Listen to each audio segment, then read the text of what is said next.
大家好，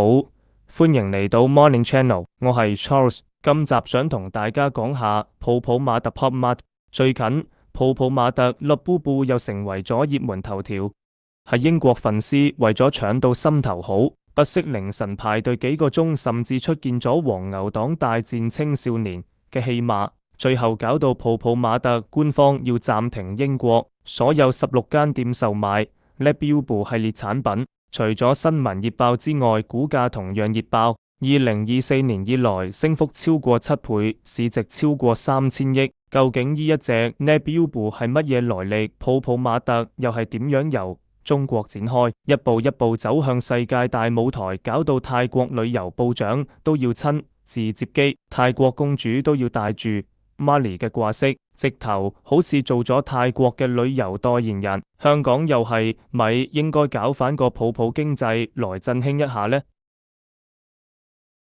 ？2010年，年僅23歲嘅黃寧創立咗泡泡瑪特。創立初期只係一間靠買進口潮物嘅零售店，而且面對激烈嘅競爭，營運得十分困難。到2016年簽約設計師黃信明 Kenny Wong，推出 Molly 系列盲盒，先揾到商業模式嘅突破口，完成咗從零售商到 IP 運營商嘅轉型，建立起從設計生產到銷售嘅閉環式體系，就好似幫自己打造咗一條專屬嘅致富生產線。係2017 Molly 盲盒星座系列正式開賣，更創下咗係4秒之內全數售罄200件貨品，正式開啟咗泡泡瑪特嘅收藏風潮。自此之後，泡泡瑪特持續同全球各地嘅藝術家、設計師簽約合作，推出各種形象獨特且變化多樣嘅聯名玩具系列。Miley 作為泡泡瑪特第一個爆火嘅 IP，自2006年誕生，經泡泡瑪特商業化運營，衍生出幾百個系列產品。自2023年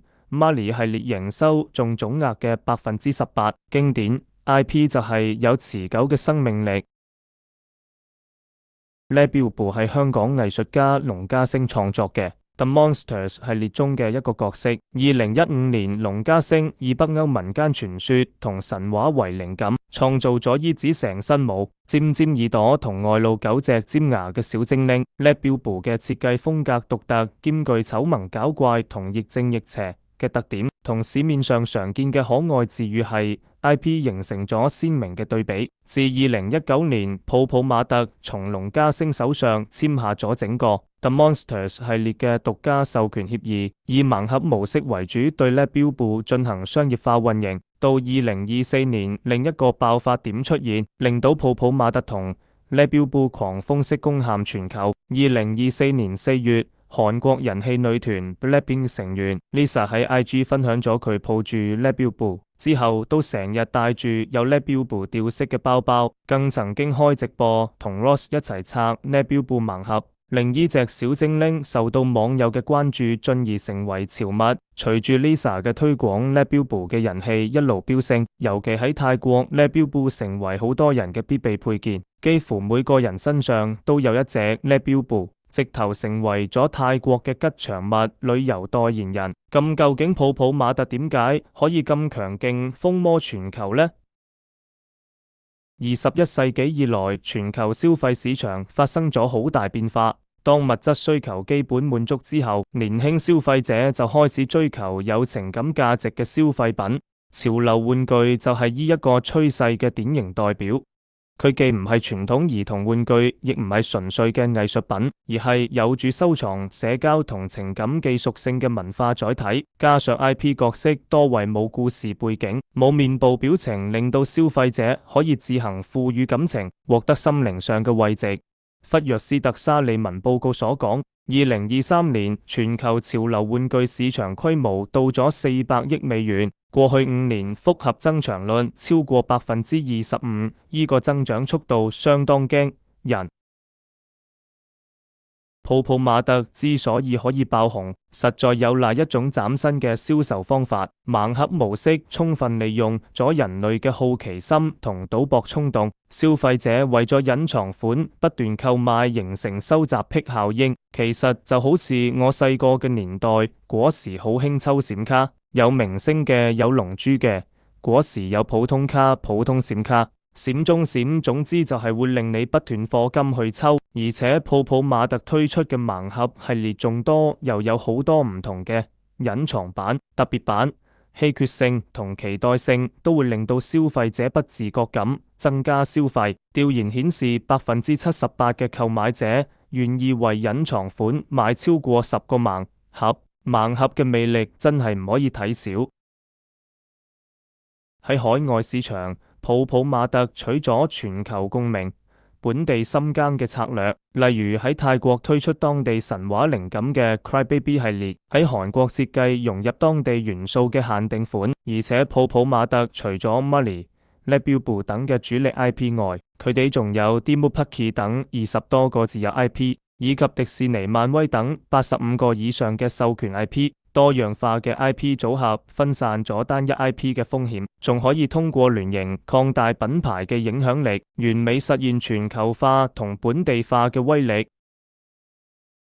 泡泡瑪特喺全球超過30個國家開設咗超過500間直營店，不過能夠短時間內病毒式攻陷全世界，社交媒體絕對係重要原因。就好似 Blackpink 成員 Lisa 多次將 Labubu 放上 IG， 拎到 Labubu 係短時間內爆紅，再加上電商興起，打破咗地域限制。泡泡瑪特巧妙利用將線下快閃店同線上直播購物結合，構建咗立體嘅營銷網絡，等自己嘅品牌能夠迅速被傳，求消費者知曉。除此之外，泡泡瑪特更建立咗泡泡抽合機 App、會員俱樂部等粉絲互動平台，通過積分體系、會員專屬活動、設計師見面會等增強用戶黏性，高度體驗咗粉絲經濟嘅深度運營。到2024年，冊會員數超2500萬，核心會員年購買次數達12次，粉絲嘅力量絕對不容睇小。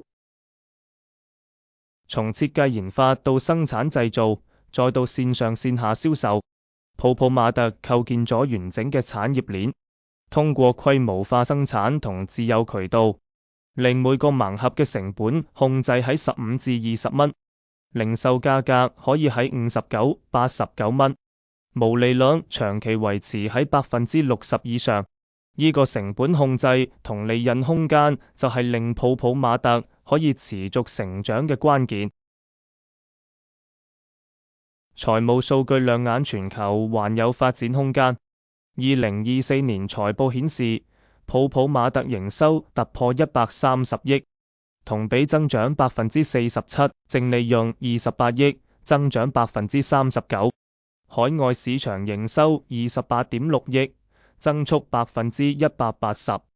不過，中國市場仍然整個營收嘅78%。由此可見，全球化仲有好大嘅空間。IP 衍生多元化佈局，泡泡瑪特正從潮玩公司向文化娛樂集團轉型，未來圍繞核心 IP 開發動漫、影視、遊戲等衍生內容。2025年計劃推出 Labubu 動畫劇集，仲同國際影視公司合作打造真人電影，而且係2023年泡泡瑪特城市樂園正式開園，係首個圍繞原創 IP 嘅沉浸式主題樂園，絕對係要打造一個全方位嘅潮玩娛樂帝國。市場競爭加劇，雖然泡泡瑪特而家如日方中，不過潮玩市場紅利顯現，令到國內外競爭者紛紛入局。日本 Bandai、美國 Mattel 等嘅傳統玩具巨頭都發展潮玩產品，國內52 Toys、名創優品等品牌都不斷擴張，價格戰風險出現，部分品牌嘅盲盒價格已經減價至39蚊。泡泡瑪特面臨住不少嘅競爭壓力、IP 創新瓶頸。雖然 Labubu 呢個 IP 成功咗，但係泡泡瑪特仍有 IP 老化嘅問題。Molly 系列近3年營收增速放緩到12%，新 IP 孵化期長，成功率低。2023年推出咗10個新 IP 中，只有3個能夠有正向盈利。IP 嘅創新同保鮮期，甚至整個潮玩市場嘅熱度能否持續，都影響到泡泡瑪特嘅發展。每個成功嘅企業都一定有佢成功嘅原因同邏輯。泡泡瑪特能夠精準掌握到消費者心理，同時重塑文化產業 IP， 從而產生咗巨大嘅商業價值。喺產品嘅設計同營銷中，企業得深入研究消費者心理，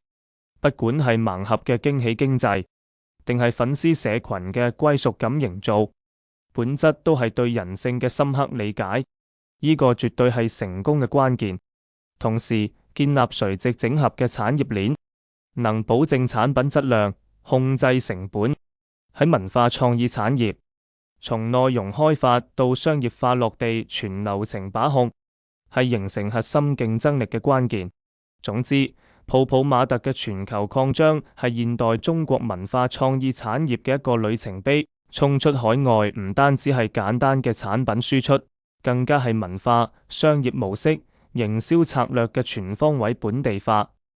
企業要擺脫中國中心思維，以全球視野制定發展戰略，咁樣先可以喺國際市場上取得成功。好，今集講完啦，希望大家鍾意睇啦。大家記得 Like、Subscribe 同 Share。如果有乜嘢想我講嘅話，就喺下面留言啦。拜拜。